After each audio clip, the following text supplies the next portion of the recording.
This is a Brian Fred Warren MacGregor production, and no part, whole or otherwise, is to be copied, reproduced, duplicated or transmitted in any form, way, manner or type without the express written permission from the sole owner, Brian Fred Warren MacGregor.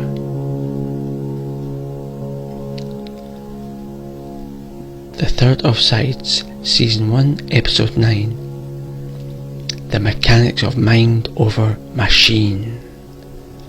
Written wholly by Brian Fred Warren MacGregor, 2021. The dying days of once were thrive, and their grandest moments survive by those that keep them alive. Now Techie worked in a garage, an independent one at that, alone on the outskirts of an inner city. Well, it's not that she was a loner, it's just that, Michaela, as her friends and family knew her better as, well, the best company was herself when she needed to think for her company and for others. Her life was one dreamt of the machine, and in her mind she was one of those cogs in a grander machine, although she wished upon learning of all things mechanical, and she was a engineer and techie as such, and that was her nickname because of her technical know-how. People often said to her, "Take on students, Michaela, take on students." Well, she just smiled and sadly said, "It's not my place, although maybe one day it will be my place." She had always wanted to create something wondrous. She had thought of a steam engine, but realised not much improvements could be made there, and it was redundant as such in this day and age. Then she realised there's still a great following for similar great feats of engineering, albeit in different areas, in this very varied academic field. She tinkered away on project after project and received more and more what could be called metal, but she did try and take in the metals worth more in higher monetary value as such. Here copper and other valued metals, but to be fair, she was happy to help out companies as best she could. The yard was simply massive as in massive, as her yard was built upon the car park of an old multinational company that went bust, and so there was no mud, no bogging down, as it was all tarred. Less potholes than the roads too, she often joked at the pub. 10 years passed, and there was possibly millions and millions of tons of metal as such. And it wasn't rusting really either. I mean, it was of good quality. It was just not needed by the companies. And well, storage is money unless your storage is free. Michaela had storage, and she had the grandest ever engineering project in mind for all that metal, even though it was of mixed types. She was told her donations and yard was an eyesore. Her reply was sharp, "Don't look then. I'm going to be building something great, a wonderful engineering feat. Come back here in a few years and you might learn something." She was scoffed at, they laughed so loud and so often at her, but she didn't mind. "You'll see, you'll learn one day you'll learn something, and if you don't, others will, right here." Yeah, of course we will. All the locals laughed so loudly in reply. After 10 years, she got a little interest from the media as such, in that they came and visited her to see what she had accumulated. Cars here, cars there, pipework, metal and much more of everything, but only metal of different types. She told everyone at the pub she had a grand engineering project, but wouldn't say what. The media came and surveyed the scene, then toured through the city of metal, and she told them, "I have a grand project afoot." They guessed a ship or something massive of metal for the government as such. "Well," she added while smiling, "it's not one thing but many. Individuals' goals, individual dreams, and I will make them happen. Only the best of the best, or those with the best potential," she says, swiping her finger.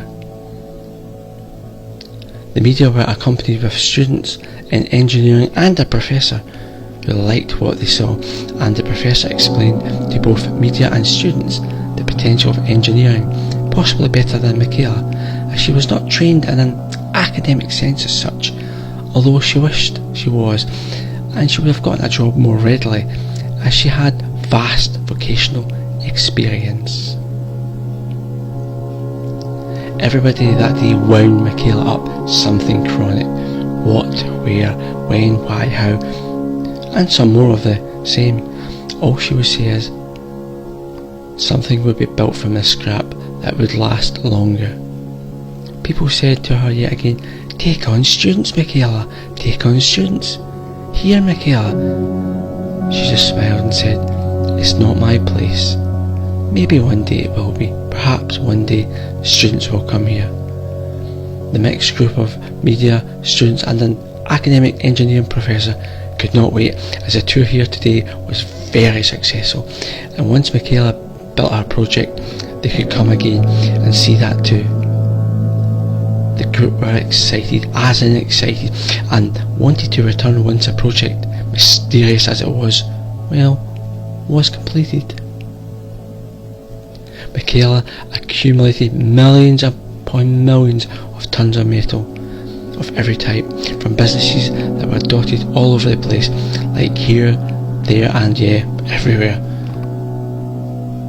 She then sold that junk, sold it all for profit. Millions and millions of tons of junk. In the end, she made 10 million from the vast range of everything and anything and everything. She was heavily criticised for selling all that junk. She was called everything under the sun, especially as it came from the community around the area of a large inner city, as she was as noted as working on the outskirts as such, in a desolate business park without businesses now. The businesses were all gone. All that was left was an eyesore, and the place was a mess. Her massive car park was filled with junk, it was said, and no good comes from junk, the locals said, except even more junk. Like I said, she sold that metal and invested it all and made even more money, which got her criticised even more. Well, she didn't give a monkeys and said, yeah, they will learn, watch and see. Money grabbing this, money grabbing that. Water off a duck's back, she said in reply. Well, sadly, Michaela passed over a few years later. It said penniless, with nothing to her name. It's also said her last words were, I was never happier at the yard. I learned so much there. Well, whilst it took a while, that mess of a business park was cleared up, the old buildings levelled, and the ground cleaned up. Then there, in place of that junkyard, a college was built for the community. It cost a whopping 30 million to build. Yet the sponsor was never identified, and they didn't want to be either. The college was named as the Engineering College Higher in Education, and yet nobody knows why the place was even called this. Although here at this highly advanced college in engineering, Michael Stevo, the Dean of the college, an engineering professor himself who runs the place as such, is always quoted as saying to prospective students, this college can cater for individuals' goals, individual dreams. You'll see, you'll learn one day at this place, right here. The end. This was a Brian Fred Warren MacGregor production, and no part, whole or otherwise, is to be copied, reproduced, duplicated or transmitted in any form, way, manner or type without the express written permission from the sole owner, Brian Fred Warren MacGregor. This was written in early April 2021.